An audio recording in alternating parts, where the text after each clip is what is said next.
desde criança, eu sempre achei estranho a igreja chamar São Pedro e São Paulo de colunas da igreja. Que criança e adolescente é meio metida a besta, gosta de questionar as coisas às vezes, né? Então eu questionava, falava, que alicerce, que negócio de coluna da igreja? Eu falava, a coluna é Jesus, que São Pedro e São Paulo, eles são importantes, mas não são coluna. E à medida em que eu fui crescendo, não de corpo, né, mas de alma, eu falei, a igreja tem sempre razão. E vou dizer a vocês por quê. Porque coluna é algo que suporta um peso, mas ela não é capaz de fazer nada se ela não estiver fincada e firmada sobre um sólido alicerce. E quem é o nosso alicerce? Jesus. Ele é a pedra, Ele é a rocha sobre a qual devemos estar firmados, rocha firme e inabalável. Toda construção, por mais bonita que seja, se não for edificada sobre uma estrutura firme, está fadada ao fracasso. Você também pode ser uma coluna, meu irmão. Você também deve ser a coluna da tua casa, minha irmã. E se você não é casado ou casada, a coluna da tua família, sobre a qual Deus quer fazer uma linda e imensa construção. Quando nós olhamos para as colunas frágeis, que eram Pedro, que eram Paulo, imperfeitas, como todo homem, como toda mulher, e vemos o que Deus foi capaz de construir, que construção maravilhosa, que é a nossa fé, que é a nossa igreja, e cantáramos duas colunas, ou melhor, duas coroas de rosa perfumando de Roma o mundo inteiro. Eu posso dizer, Senhor, quantas e quantas vezes diante do Pai, diante de Deus, eu me vejo com uma coluna rachada, com uma coluna pequena, débil, frágil, mas eu digo, eu sei, Senhor, que eu sou muito pequeno diante do Senhor, que eu não sou as grandes coisas, mas faz em cima de mim, como edificaste em cima de Pedro e de Paulo, uma linda história, uma linda construção. E essa é a primeira mensagem desta manhã, queridos irmãos, queridas irmãs. Não precisa responder para mim, responda para o Pai. Você quer que Deus faça de você, em cima de você, em cima da profissão da tua débil fé, uma construção maravilhosa, uma construção magnífica, que Deus faça de você uma construção linda para a tua rua, para teu bairro, para a tua cidade, e por que não para o teu país. Ele só precisa de uma coisa. Assim como um casamento, para ser válido, só precisa de uma coisa do marido e da mulher, chama-se consentimento. Responda para Deus. Você consente que Ele faça de você uma grande história? Você consente que Ele faça em cima de você uma construção magnífica, que será vista por todo mundo para a glória de Deus? Se você consente, eu te digo, é o que basta. Essa semana, o Papa Emérito Bento XVI completou 65 anos de padre. Glória a Deus, 65 anos de padre, só de padre. E o Papa Emérito, quando em exercício, ele dizia que Nosso Senhor, quando olhou para Pedro e chamou ele para construir nele a igreja, ele disse, com certeza Pedro falou, Senhor, meu amor pelo Senhor é trêmulo, a minha fé é vacilante.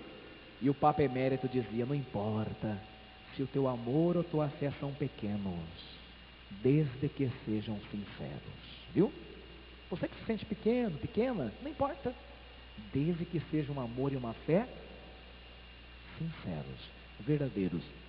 Assim dizia o Papa Bento XVI, Deus é capaz de fazer grandes coisas quando nossa fé, ainda que não seja grande, seja verdadeira, seja sincera.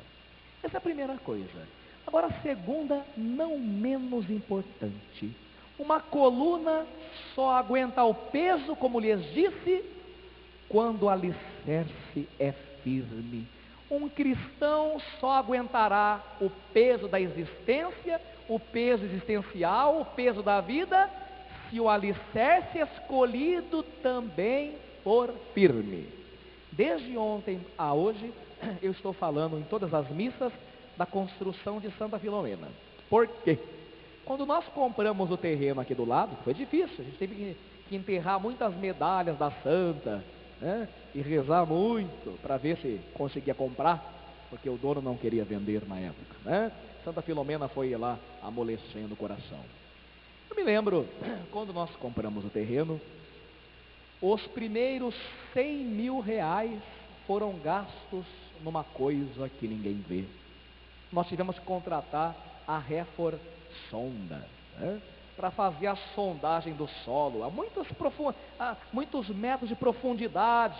Ela escavou lá e viu, estudou o solo, para ver se nós poderíamos fazer essa construção de 2 andares. 100 mil reais, ninguém viu nada, mas foi importante, porque se não fosse a sondagem do solo, não teríamos esses 2 andares de igreja, no qual nós adoramos a Deus aqui. E isso é a nossa vida, é a mesma coisa, meu irmão, minha irmã, quando você vai começar uma nova fase na sua história, quando você vai começar uma família, ao lado de alguém que você ama, quando você vai encetar um namoro, uma amizade, um relacionamento, você também tem que fazer a sondagem do solo, porque senão você será uma pessoa ingênua, que vai colocar a sua vida nas mãos de alguém que você não sabe se vai dar certo, ou seja, num terreno perigoso, num terreno sem garantia. Os cristãos fazem sempre sondagem do solo, porque antes de começar qualquer coisa, começa na pedra. Qualquer namoro, qualquer amizade, qualquer curso de faculdade, começa na rocha que é Jesus. Vocês viram esses dias, lamentavelmente, uma igreja cristã ruiu, né? Muitas pessoas foram mortas com a queda da igreja. E não estou dizendo isso, viu? Poderia ser a igreja católica, qualquer igreja, desde que não se tome as providências necessárias. Assim também em nossa vida. E esse episódio me lembrou um outro episódio famoso que aconteceu na cidade americana de Hartford, né, lá nos Estados Unidos, quando foram construir uma quadra poliesportiva gigante, porém não se preocuparam com a base, não fizeram a sondagem do solo, se preocuparam, segundo os jornais locais americanos, com a estética, com a beleza, porque aquilo ia angariar votos. As pessoas olhando aquela quadra poliesportiva ficavam abismadas com aquela beleza. E gente, quando ruiu aquela estrutura, que tragédia, que tragédia, quantas vidas ceifadas, porque se preocuparam com a estética e não com o fundamento. São Pedro e São Paulo, colunas da igreja, questionam a mim e a você, respeitosamente, responda para Jesus: será que também na tua família não se preocupa demais com a estética, com a casa, com o carro, com a mobília, com as entradas e as receitas, com os títulos e as festas? Será que a estética não tem falado mais alto, mais do que o fundamento? E é por isso que tantos relacionamentos e famílias se acabam, porque até tem coluna, até tem viga, mas não tem alicerce, mas não tem fé genuína, mas não tem fundamento. Vou lhes dizer uma coisa. Eu não quero que essa época que eu vou falar agora volte. Não pense que eu estou fazendo apologia a essa época. Mas, quem tem mais de 40 ou 50 anos aqui, vai se lembrar de uma época da sua avó, do seu avô. Vocês que são criançadinhas, vocês não sabem disso que eu vou falar. Naquela época, as pessoas não se casavam por amor. O negócio de casar por amor é coisa de Hollywood. Que isso? A avó falava, que casar por amor? Amor não enche barriga. Quer dizer, enche, né? Mas não no outro sentido. Nada de casar por amor, né? Aí a avó fala, beleza, não põe mesa, é assim? Então, a minha avó, a sua avó, você deve lembrar disso. O casamento era arranjado. Então, eu não estou dizendo que para voltar a isso, mas presta atenção onde eu quero chegar. Onde eu quero chegar. A menininha, caboclinha, desde pequenininha já era prometida por um rapaz, né? E assim foi com a minha avó e com muitos avós de vocês. Agora olha que interessante. A turma não casava por amor. E não é que dava certo. A prova que deu certo é que você está aqui, os netos, bisnetos, tataraneto. Por quê? Sabe por quê? Porque amar é uma coisa que se aprende. Paixão não. Paixão é fogo, é álcool. Amor não. Enquanto que a paixão é forno de micro-ondas, que aquece rapidinho, o amor é fogo a lenha. Demora para pegar. O pai ia fazer churrasco lá, ficava com a tampa lá, banana, e põe álcool. Mas depois que pega, só água gelada para apagar. Se a paixão é forno de micro-ondas, amor é fogo a lenha. Demora para pegar, mas depois que pega, não se apaga. Meu irmão, minha irmã, eu acho bonito de ver esse povo antigo, né? Minha avó teve 14 filhos, como falei para vocês. Lá pelo 11º filho, estava começando a amar o marido, né? Era assim. O meu tio brincalhão brincava, ai, a minha mãe nunca beijou na boca, teve 15 filhos, né? Eu aprendia. Amar se aprende. E para você que está dentro de um casamento e chega para o padre e para as amigas e diz, eu vou separar porque o sentimento já acabou. Mas que notícia maravilhosa. Eu adoro essa notícia. Porque se o sentimento acabou, está na hora de começar o amor. Porque o amor não é um sentimento. Sentimento é uma coisa que você sente e depois passa. A turma se emociona, tem retiro que a turma chora e continua no mesmo pecado. A turma foi emocionada com a pregação do padre. Ah, meu Deus! Mas continua traindo Jesus Cristo. Amor é muito mais do que sentimento. Decisão se aprende. E é por isso que essa turma antiga, eu não quero que volte essa época. Graças a Deus que as pessoas se casam por amor. Glória a Deus, é uma evolução tremenda.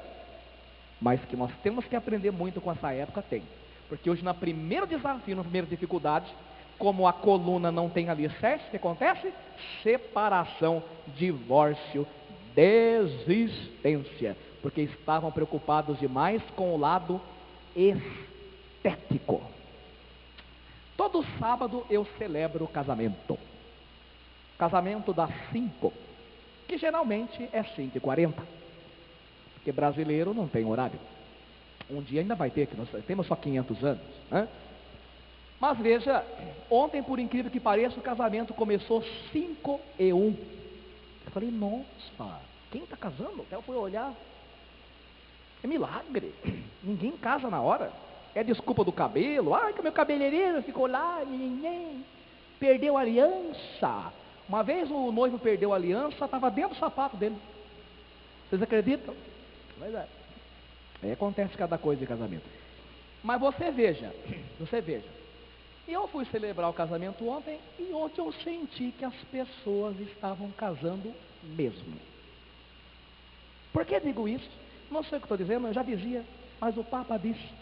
O Papa disse que, lamentavelmente, a cada 100 casamentos celebrados hoje, 90 são nulos. Quem falou foi o Papa. Por quê? Porque, por exemplo, ontem o casamento estava bonito, uma banda bonita, as madrinhas todas de azul, abafando lá, bonitona, né? Que mais? A decoração maravilhosa. aqueles voais de seda. Mas fora isso, o que eu gostei é que os noivos estavam casando. Porque nem todos os noivos no casamento estão casando hoje em dia. Tem alguns que gostam de fazer palhaçada para o padrinho, né? Você fala, você aceita como sua esposa? Aí os padrinhos atrás ficam assim. Ele é, já que estou aqui, né? Quando fala isso, eu pego o microfone, mas você pode voltar para casa. Quer voltar? Aí dá uma olhadinha. Sim. Não, mas é sim de verdade, que dá tempo de vestir. Aí ele olha para mim. Sim. Né? Porque virou uma palhaçada. Então o que eu quero dizer? O que eu quero dizer? Celebrar as duas colunas da igreja nos questiona profundamente. Porque nós somos uma sociedade que está ruindo porque não tem alicerce, porque não tem fé, porque não tem os sacramentos, porque não tem doutrina, porque não tem informação. Meu povo perece por falta de conhecimento. E aí, o casamento é maravilhoso, festa, buffet, e aqueles buffets com caviar alemães, com camarões. Se bem que festa de rico você come pouco, porque é só um golinho que dão pra gente assim, uma combuquinha desse tamanho. Eu fui no mundo dele. No dos pobres é uma beleza, um tacho cheio, sabe? Come à vontade. É verdade, Jesus gostava da casa dos pobres que tem mais comida. Os ricaiados é tudo ridículo. Então, não passa 5 anos o casamento acaba. Por quê? Festa, glamour, vestido. Eita nós! Eu quero que seja uma coisa de marcar época. E aqui me desculpem, mas eu tenho que falar. Tem gente que se ofendeu comigo nesse final de semana, mas o que eu vou fazer? Eu tenho que falar. Meu papel é falar, que se eu não falar eu vou para o inferno. Então veja, muitos não se casam, preferem viver no pecado, no edredom, preferem viver no pecado, na caminha, e já vão morar junto, porque querem juntar dinheiro primeiro, para depois fazer uma grande festa, não importa que a gente vá para o inferno, mas que a festa seja de abalar. Está errado. Aqui você tem que ter duas decisões. Se você quer dar uma festa maravilhosa, buffet, então cada um mora numa casa. Se você acha que isso é importante, porque a Igreja Católica não inventou isso. Casamento é o padre, o noivo, a noiva, um padrinho e uma madrinha. Não tem mais nada. Tudo que inventaram depois, música, vestido, buquê, tudo enfeite do mundo. A igreja não inventou nada disso. Casamento é isso. E na capela. O resto é tudo muita vaidade, muito orgulho, muita vontade de se aparecer. Isso é verdade. E não dura 5 anos. Porque é estética. Estética. Sem estrutura, sem base, sem alicerce. Não dá 5 anos para trair na mulher. O que adiantou? Então veja, eu não sou contra. Quer fazer? Eu falei ontem à noite. Quer fazer uma cerimônia dos seus sonhos? Faça. Quer preparar? Prepara. Mas antes vamos morar junto. Porque se for primeiro para morar junto, depois um dia, quando der, quando juntar dinheiro, meu irmão, minha irmã. E se você morrer hoje, como que você morre? Diante de Deus? Só porque quis impressionar os homens? Quer impressionar a Deus? Vamos lá. Primavera. Isso. Todo mundo vai passar por essas 4 estações na vida. Seja padre ou seja casado e casada. Vou explicar. Primavera. Primavera é a fase do namoro. Na fase do namoro é lenha na fogueira. Pegar na mão, arrepia até o cabelo. Ai, meu Deus, nossa. Né? Um beijinho, meu Deus. É a fase do afeto. Agora, veja, atenção.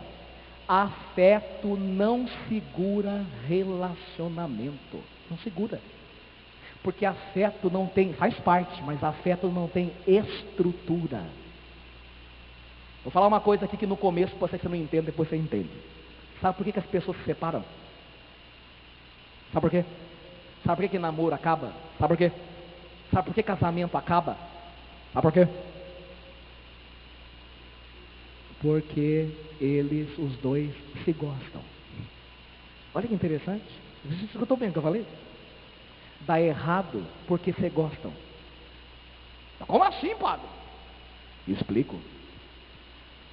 Só o afeto não dá base de sustentabilidade para ninguém. Porque o afeto não passa pelo teste dos 5 anos. O afeto não passa pelo teste dos 5 anos.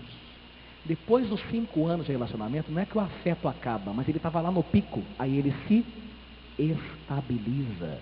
Aí pegar na mão não é mais aquele arrepio, mas é algo mais centralizado, mais comedido. E aí que o bicho pega. Sabe por quê? Porque daí você vai conviver com a pessoa. Após a primeira fase do namoro, vem a fase do casamento. No casamento, ela traz um monte de mania do pai e da mãe dela. Ele também. Desde a pasta de dente. Porque tem gente que briga por isso. Por exemplo, ela pega a pasta de dente e aperta a metade. Já viu gente que faz assim? Ele não, ele vai do final para o começo, porque ele é econômico. Aí ela aperta daquele jeito, vai, que mulher preguiçosa que eu tenho, nossa, aperta pela metade. Ela não aprendeu que tem que ir exprimindo. A tampa do vaso levantada, baixada. Começa assim, por coisas pequenas. Coisa pequena. E aquela frase, por que você fez isso? A minha mãe fazia assim. Aí ele, mas a minha fazia assim. Não é fácil. Cada um veio com um monte de hábito dentro da própria casa. Não é fácil. Se não tiver uma fé, uma formação cristã, colocar Jesus Cristo dentro da sua relação, da sua vocação, você não para com ninguém. É verdade. Essa semana tivemos formação, depois eu fiquei doente, não pude ir no resto. Formação com o bispo da CNBB que cuida das famílias. Então esse bispo já ouviu de tudo. Ele contou de um casal, que ele fez um casamento bonito, cheio de treque-treque, maravilha. Depois de 5 anos o casal estava se separando. Sabe por quê? Porque ele foi convidado pela mãe dela para um almoço. Foi todo mundo lá. Ele já também não batia muito com a sogra. Mas foi. Lá pelas tantas, comendo aperitivo, ele experimentou uma azeitona. Quando ele botou a azeitona na boca, alguma coisa tinha na azeitona que ela estava esquisita. Ele, sem pensar para falar, falou: credo, isso aqui está estragado. Ixi, a mulher: o que está estragado? Azeitona da senhora. Aqui nós não usamos coisas estragadas. Venha ver o rótulo, isso aqui é azeitona grega. Comprei de primeira qualidade. Mal educado. Você sempre achei ser um grosso. Daí ele: mas a senhora também sempre foi uma relaxada. Aí a filha: e você não fala assim com a minha mãe? Começou, gente. Começou e o sogro também entrou. Ele foi a pé para casa, a esposa foi de carro, e a partir daquele dia deram entrada no processo de divórcio. A mãe dele, muito católica, deu um jeitinho, enganou ele, falou que ia encontrar num lugar para acertar o divórcio, e levou o bispo, que era amigo da família. Chegou lá, o bispo sentadinho, ele ficou bravo. O que está fazendo com o padre aqui? Não, ele é o bispo, ele tem que conversar com vocês. A esposa também irritada, né, com a surpresa presepada que armaram. Aí o bispo conversando. Mas por que vocês estão separando, gente? Eu fiz o casamento de vocês, foi tão bonito, vocês são um casal tão bonito. Ele, silêncio. Responda você, falou para ela: por que você está separando? E ela com um sorriso amarelo: por causa de uma azeitona. Parece piada, mas aconteceu. Agora, é claro que o bispo sabia que não era uma azeitona. Aquilo foi apenas a gota d'água. Por quê? Casaram, preocupados com a estética e não com a fé, não com morrer crucificado para ver o outro feliz. Porque isso é o segredo de um casamento. O marido é um crucificado e a esposa outra crucificada para suas próprias vontades. Senão não tem relacionamento que dá certo. Primavera, verão. Agora falar do outono. O outono é quando você já está casado, passou o teste do afeto, já se acostumou com as manias dela, com as manias dele. E aqui vou abrir um parênteses, que às vezes, né, tem um maridão que deixa toalha molhada na cama, cueca jogada no chão, e a esposa tem que catar, curvar no banheiro para poder pegar. Isso é um desrespeito tremendo para com uma pessoa. E quero falar para os adolescentes que participam da minha missa. Você que deixa a cueca jogada, você que deixa a meia jogada, toda vez que a sua mãe se abaixa para pegar, você está humilhando a tua mãe. Já que você não lava, tudo bem, não tem problema, mas deixa na pia. Porque estando na pia, sua mãe faz isso aqui, ó. Mas estando no chão, você humilha a tua mãe, porque ela tem que fazer esse gesto. E nós só devemos nos abaixar diante de Deus, na hóstia consagrada. Tá bom, querido?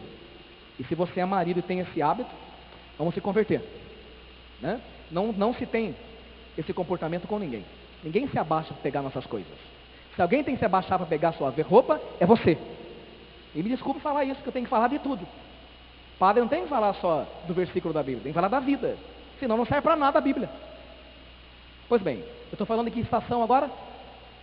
O outono. Outono é sempre igual, as folhas caem no quintal. Lembra da musiquinha da Sandy? Outono. No outono, passou o teste dos 5 anos e vieram os babies. Ele não dorme direito, que é uma choradeira. Ela tem que cuidar. E desculpe falar, quem mais se rala nesse momento é a mulher. Porque além de cuidar da casa, cuida da criança, leva no postinho de saúde, blá blá blá. O marido trabalha. Alguns trocam a fralda, outros nem, tem um nojo, outros nem chegam perto, não é verdade? E aí acontece uma coisa perigosa, que é a síndrome do maior abandonado. O marido não fala, mas ele começa a se sentir de lado. Agora ele diz dentro dele. E às vezes nem diz, ele nem sabe, coitado, porque ele está resmungão. Agora é só as crianças, tudo as crianças. Olha lá vai, olha lá. Eu perdi o sentimento que eu perdi a minha mulher. Então eu quero dar uma dica aqui para você que está casado e está nessa fase de crianças. Quem aqui tem criança? Deixa eu ver. Criança pequena, até uns 7 anos, 6, olha, tá vendo? Então uma dica para o marido e uma dica para a mulher. Dica para a mulher: preste atenção mais no seu marido, porque mesmo que ele não diga, ele vai começar a se sentir de lado.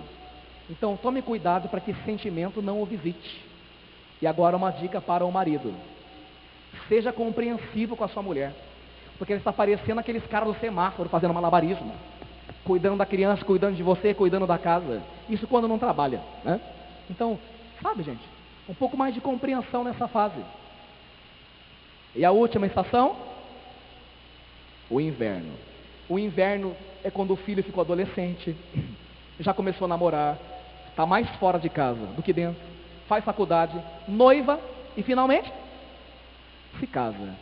E depois de 20 anos, e se ele tiver 25 anos, pela primeira vez em 25 anos, você e a sua mulher se veem olhando um para o outro e sozinhos, como era lá no começo. E aí tem duas possibilidades: ou vocês começam a ver mais ainda o defeito um do outro e viram dois velhos resmungões insuportáveis, ou vocês olham para o outro e dizem: desde o começo eu sabia, somos só nós dois e nós vamos terminar a nossa carreira juntas. Em todas as fases nos sustenta e nos guarda o Senhor, desde que tenhamos a fé, a doutrina, a igreja, a formação. Na primavera, no verão, no outono e no inverno, Deus está conosco. E agora, as conclusões da homilia para todos, casados ou não, vocacionados ou não, irmãs, para todos. Primeiro para as famílias, todos temos famílias, vocacionados também. E agora para todos nós. Se vocês andarem por Sorocaba, e eu adoro andar em Sorocaba no inverno, vocês vão reparar na Marginal Dom Aguirre uma coisa extraordinária, que pouca gente percebe. Uma árvore linda. E na Arthur Bernardes também. Parece um buquê. Enquanto que no inverno todas as árvores secam, esta não. Qual é o nome dela? Qual é o nome dela? IP. O IP é a única árvore que desafia o inverno, sendo capaz de florescer. O IP é símbolo dos cristãos,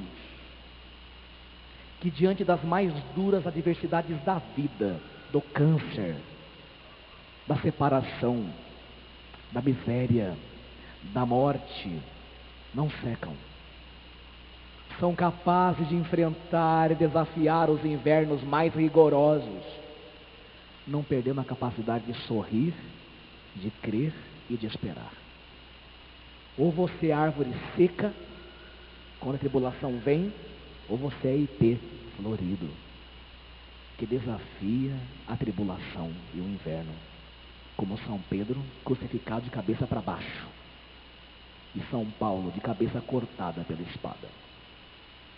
Conclusão da pregação de hoje, queiram por favor pegar a palavra. Queiram por favor pegar a palavra na segunda leitura. Você vai entender o que é que você está fazendo nesse planeta Terra. Segunda leitura, o que é que eu estou fazendo nesse planeta Terra? Eu vim aqui para fazer o quê? Versículo 7, quando eu parar, você completa. Combati o bom combate. Agora você. Guardei a fé. Você está aqui para completar uma corrida. E como é triste quando você vê que uma pessoa morreu, mas não completou a corrida. E o que é completar a corrida? Guardar a fé. Aconteça o que acontecer, a morte que vier, o problema que vier, a separação que vier, você guarde a tua fé. Não perca a fé. A exemplo de São Pedro, a exemplo de São Paulo, completar a corrida é não abrir mão da fé católica, é morrer católico, como teu avô, tua avó, teu bisavô, tua bisavó, é guardar a fé. Agora veja, São Paulo usa a imagem dos atletas. Nós estamos em época de Olimpíadas. Vocês vejam quanta renúncia um atleta faz para poder ganhar, e tudo bem, tem que ganhar mesmo, mas uma glória que passa, uma coroa que apodrece. Tem atletas que não têm relação sexual. Tem ou não tem? Com a época de Copa do Mundo, os jogadores não vão lá visitar a esposa ou a namorada, não. Estão engraçados. O senhor é padre? Sou. Então o senhor não se casa? Não. E como o senhor faz? Vivo. Porque se um cara para ganhar a Copa do Mundo fica sem sexo, por que eu não posso por amor ao reino de Deus? Oxe, uma coisa tão pequena que vai passar, muito mais pelo reino dos céus. Tanto é que o celibato só é compreendido, diz o Evangelho do Papa Paulo VI, parece que a gente não crê muito não. Parece, dá impressão. Sabe por quê? Diz que cremos, mas uma vigília tem preguiça, um terço tem preguiça. Eu amo ele, já fez jejum por ele? Ama nada. Você ama a segurança e o prazer que a presença da pessoa te dá, mas ela você não ama. É diferente. Às vezes você acha que ama uma pessoa, mas você ama a presença dela, o prazer que a presença dela te proporciona, não a pessoa. Quem ama faz jejum por ela, ora por ela, se sacrifica por ela. Eu creio no reino de Deus, não faço jejum, não faço penitência, não corto uma coisa que eu gosto por amor a Cristo. Tá. Que cristianismo é esse? Xing-ling? É bom você perguntar. Eu acho interessante história, que história nos ensina muita coisa. É bom ler história. Quando Hernán Cortés foi conquistar o México, né? Quando Hernán Cortés foi conquistar o México, ele teve duas surpresas. Primeiro que para chegar no México tinha uma encosta muito íngreme, e tinha que escalar. Ele foi com um exército de muitos navios. Então veja, só chegaram no México os valentes, que os molengas não chegaram. Os pamonhas caíram. Por isso o povo do México é um povo de garra, de fibra. Mas o segundo detalhe é muito mais interessante. Quando chegaram lá com Hernán Cortés, o seu exército, e viram os índios astecas milhares e milhares perfilados, em posição de guerra, ferozes, e alguns até canibais. O que os caras fizeram? Olharam para Hernán Cortés e deram para trás, começaram a voltar para os navios. E Hernán Cortés pegou uma substância inflamável, jogou em todos os barcos e tacou fogo. E ele, o que está fazendo? Ele disse: viemos até aqui, agora é vencer ou morrer. Os méritos da história, se devia conquistar, se não devia, não entra na questão, mas o que entra é o seguinte: a determinação. Com o cristianismo é a mesma coisa. Com Jesus é vencer ou morrer. Meio termo não dá. Tem que queimar o navio. E os navios de nossas falsas seguranças, que é a vida pecaminosa e errada que nós levamos. E eu pergunto a você nessa manhã: qual é o navio que você precisa queimar? Que vício você precisa queimar? Que pecado recorrente você precisa se livrar para chegar à terra prometida, para chegar até onde Deus te deu? É preciso queimar os navios, meu irmão, minha irmã, para que não haja possibilidade de volta. É preciso renunciar. Mas será que você está abrindo mão daquilo que te afasta de Deus? Ou você flerta, namora com aquilo que te afasta de Deus? Última observação desta manhã. Vamos aprender aqui agora, para não correr o risco, uma receita de infelicidade. Veja, se você quer ser infeliz, siga essa receita. Agora, se você não quer, você já sabe o que não fazer. Abra a palavra, por favor, na primeira leitura. Na primeira leitura, versículo 2. Primeira leitura, versículo 2. Eu começo. Mandou matar a espada Tiago, irmão de João. Vocês.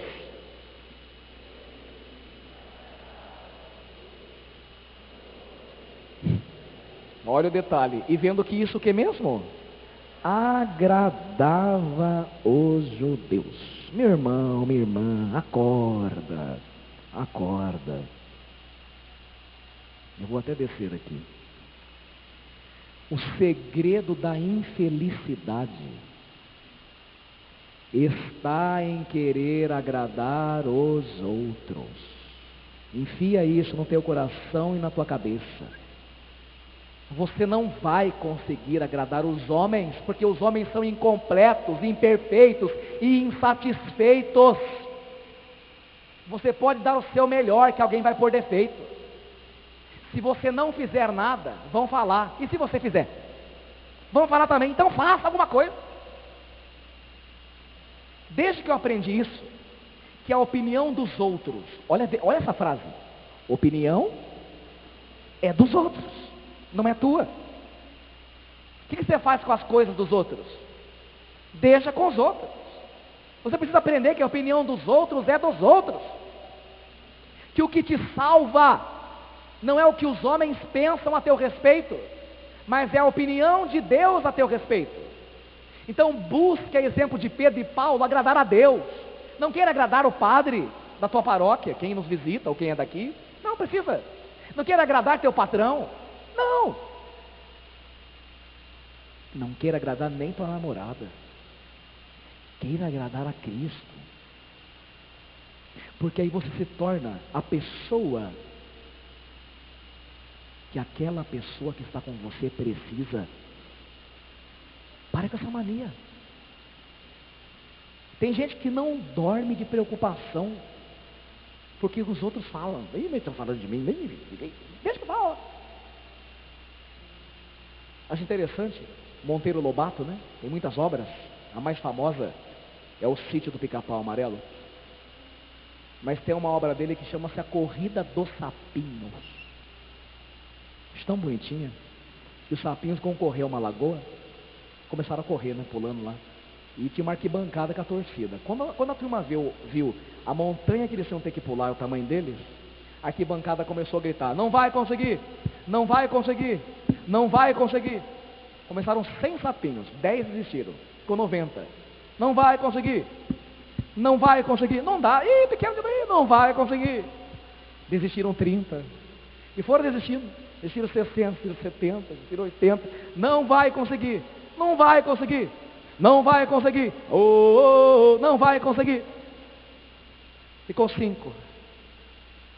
Na história do Monteiro Lobato, ficou só um, que mesmo vendo aquele abismo intransponível, foi correndinho, e a turma: agora esse é o pior de todos, e o mais fraquinho, desiste, é perigoso, não vai conseguir, não vai conseguir, não vai conseguir. Depois de tanto tentar, não é que o sapinho conseguiu. Depois que o sapinho conseguiu, foi o repórter lá: e aí, tá toda a multidão aqui dizendo não ia conseguir, qual que é a sua técnica? E o sapinho quietinho: conta pra nós, qual que é o seu segredo? Aí um amiguinho falou assim para ele: é que esse sapinho aí é o único que não escuta. Não escuta. Às vezes, não escutar é bom. É bom. Sobretudo quando temos pessoas à nossa volta a serviço de Satanás, que só nos fazem desistir de nossos sonhos e ideais, e sobretudo daquilo que Deus sonhou para nós. Às vezes é bom não ouvir, fechar o ouvido para os homens e abri-los para Deus, porque Deus está te dizendo: você vai conseguir. São Pedro e São Paulo conseguiram, mas para conseguir, seja coluna, e para ser coluna, esteja no alicerce, que é a fé bimilenar que recebemos dos apóstolos, que nos acompanha na primavera, no verão, no outono, inclusive no inverno. Glória ao Pai e ao Filho.